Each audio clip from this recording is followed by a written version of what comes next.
Depuis quelques années au Québec, les étés étaient synonymes de feux de forêt. Je me rappelle, je pense que c'est l'été dernier, là, vous vous rappellerez ces images là, de New York notamment, là, qui était quasiment un film de Denis Villeneuve, orangé, on nous disait de pas sortir dehors, etc.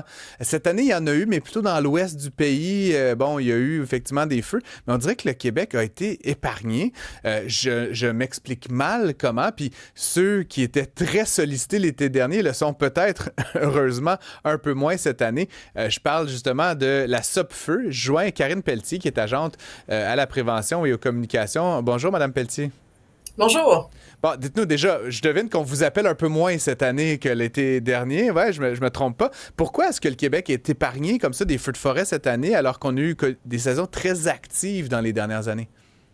Ben, si on compare à la saison géante de 2023, c'est sûr que d'emblée, il y a eu un hiver avec un peu plus de précipitations, ce qui fait que le couvert neigeux aide à avoir un printemps un peu moins sec.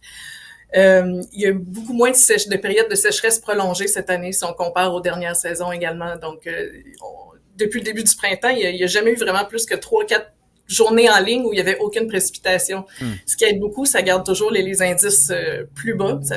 S'il y a des feux, ils sont beaucoup moins intenses. Mais effectivement, depuis le début de la saison, on compte 137 feux de forêt jusqu'à maintenant, alors que la moyenne à pareille date est de 293. Donc, c'est moins que la moitié cette année. Donc, ce n'est pas qu'une illusion que cet animateur se fait là, dans le confort de son studio. Il y en a à peu près la moitié moins. C'est la météo, c'est ce que vous nous dites. Est-ce qu'on pourrait décrire l'année comme étant une année tranquille, donc, du point de vue de la gestion des feux de forêt? Oui. Puis, bon, rassurez-moi, est-ce que les gens comprennent un petit peu mieux les messages ou est-ce que les humains ont rien à voir là-dedans, finalement? En fait, au contraire, en fait, il y a une grosse différence parce que oui, la météo joue évidemment le rôle principal de tout ça, mais la grosse différence, la saison géante, c'est en 2023 et depuis 2024-2025, on fait des campagnes de prévention assez importantes. C'était la Mhm. première fois dans l'histoire de la Sopfeu qu'on pouvait se permettre ça. Puis, c'est sûr que 2023 a marqué les esprits, mais la sensibilisation très large qui a été faite avec cette campagne de prévention-là, quand on compare à des années avec des indices de sévérité équivalents, ben on voit qu'il y a beaucoup de feux de causes humaines qui ont été épargnés. Donc, je pense que les gens ont réalisé, même ceux qui habitent au centre-ville, que Hmm. les feux de forêt, c'est bien présent, puis ça peut les affecter même s'ils habitent pas en forêt. Puis, il y a une belle sensibilisation qui est là, puis on sent que les gens agissent de façon un peu plus responsable parce que il y a clairement beaucoup moins de feux de causes humaines qu'il pourrait y en avoir, même avec une météo comme celle de cette année.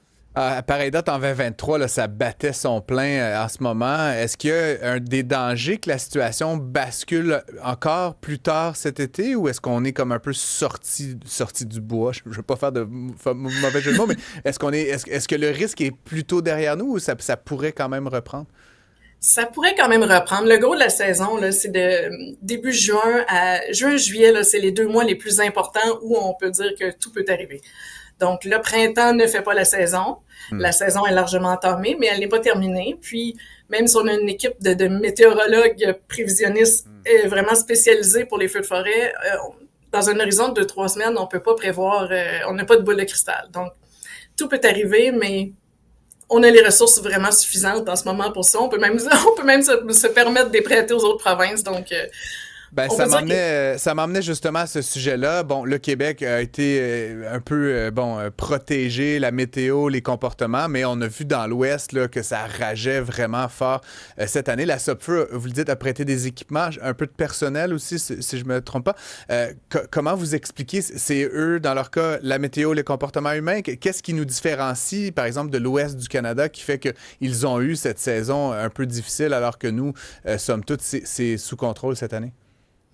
ben, la météo, assurément, joue Hmm. le rôle principal. Là, on sent que la côte ouest du Canada est un peu plus affectée, ou en tout cas est plus entamée dans la vague du changement climatique que l'Est pour l'instant. Donc oui, depuis quelques années déjà, on sent que dans l'Ouest canadien, la situation est plus sévère que la nôtre, si on peut dire.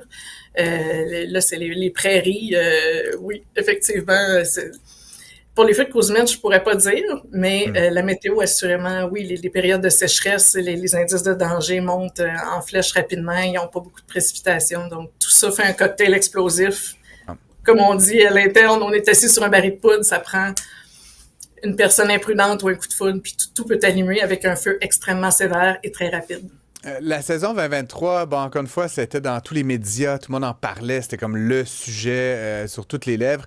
Est-ce que vous craignez, là, puis je veux pas qu'on, je veux pas qu'on craigne quand ça va bien, mais que justement que des saisons plus faciles ou plus tranquilles comme celle qu'on vit actuellement mènent à un relâchement, mènent à un définancement. C'est comme un peu terrible à dire, mais on dirait que quand ça va bien, on oublie puis on fait moins attention. Peut-être que le gouvernement coupe un peu dans les budgets. Puis là, ben, c'est comme est-ce que vous avez ce type de réflexion à la Sopfeu dans une année comme celle-ci?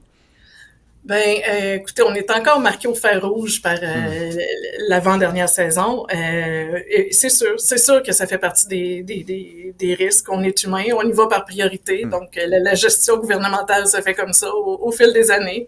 Oui, ça fait partie des craintes, mais là, en tout cas, la Sopfeu a augmenté ses rentes d'à peu près 30-35% depuis les 2 dernières années.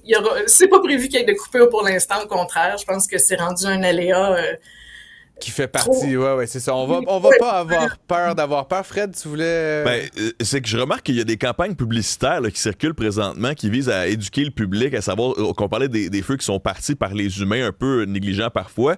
Il y en a parfois qui jouent même sur nos ondes là, que j'entends quand je suis dans mon véhicule. Donc, est-ce qu'on peut imaginer que ces campagnes-là ont un succès, rejoignent le monde, puis on peut peut-être se féliciter de ça? Ben oui, absolument, parce que, comme je disais au début, oui, les campagnes, mais